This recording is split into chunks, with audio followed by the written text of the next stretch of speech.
Welcome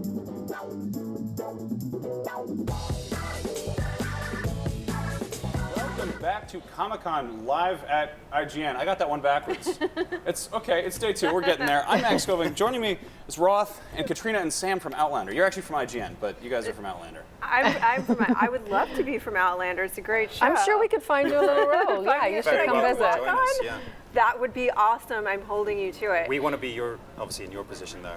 You want to switch roles? We want to and be you pundits on something. You know? Sure, you can pundit. Well, let's pundit about Outlander since we're here.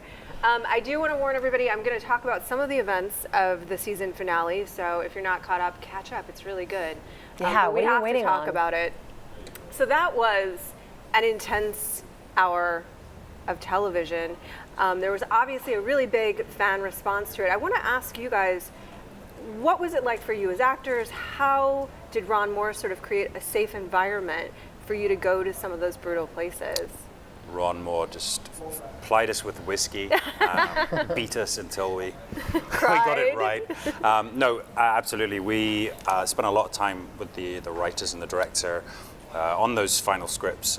We had a rehearsal process and pretty much sort of set the guidelines or the boundaries to what we were shooting, and then kind of they just let us to get on with it. And I think. I think there's definitely a level of trust that was really necessary to get this sort of level of performance.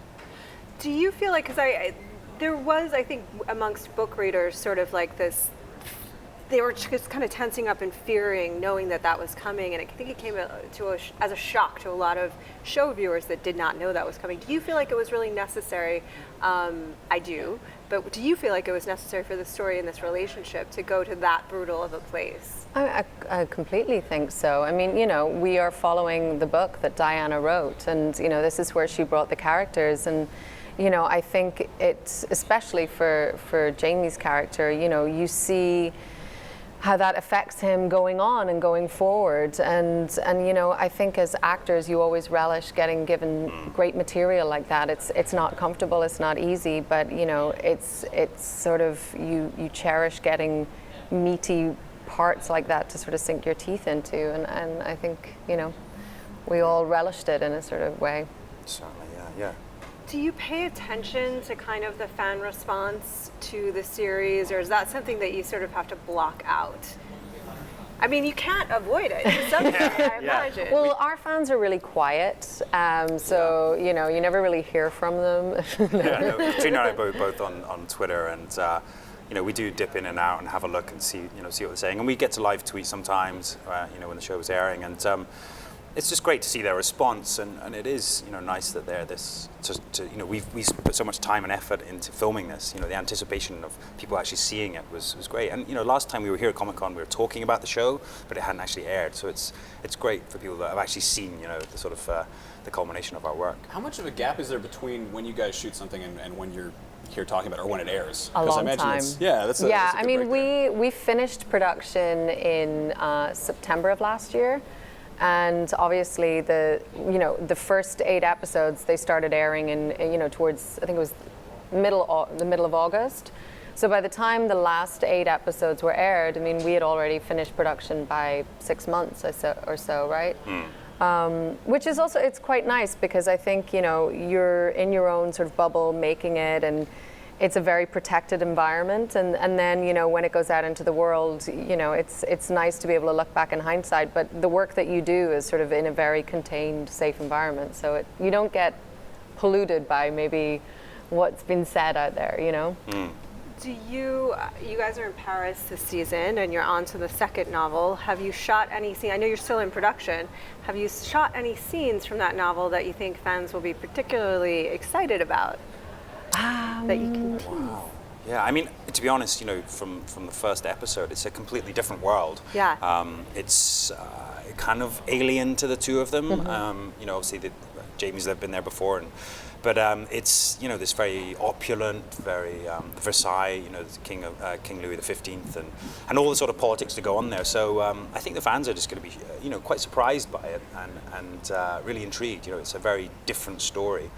Yeah, it's really exciting. I mean, Claire is pregnant, so you see her sort of struggling with the impending motherhood and how that makes her feel. And Jamie there's still a lot of overhang from last season. And it's just really interesting to watch this couple sort of deal with these new situations together and how their bond is either strengthened or tested. And I think that's the great thing, is that you just really see this couple sort of continue in a married life and sort of what all of that brings. And it's really, it's great.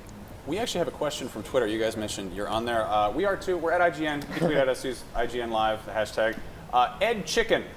Hi, Ed Chicken. When will we be seeing Jamie return to the fair Scottish Isles? Well, if you've read the book, you'll probably know. But I mean, this second season is definitely sort of a two-parter. The first half is all set in Versailles and in Paris, where they're trying to stop the Jacobite uprising. And the second half of the season is obviously they're back in Scotland, and there's a lot more mud and blood, and Jamie's fair Scottish Isle. Mm-hmm. Ron Moore sort of talked about the changes that are going to be happening in the second season, that it's going to diverge from the book a little bit more than the first season did.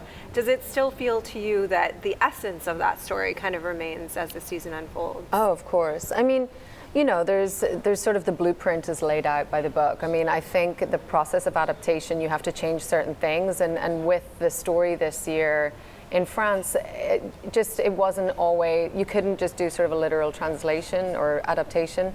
So I think we've changed it a little bit, but the essence of the story is still there. And at the heart of it is still Claire and Jamie and their relationship and the struggles that they go through. But it's really exciting. We get to have these incredible sort of cast of characters come in, and it just really, it feels like, even though there's still the Claire and Jamie world, it just feels like we're in a very different place, and it's exciting in that way. I think we all kind of relish that part of it.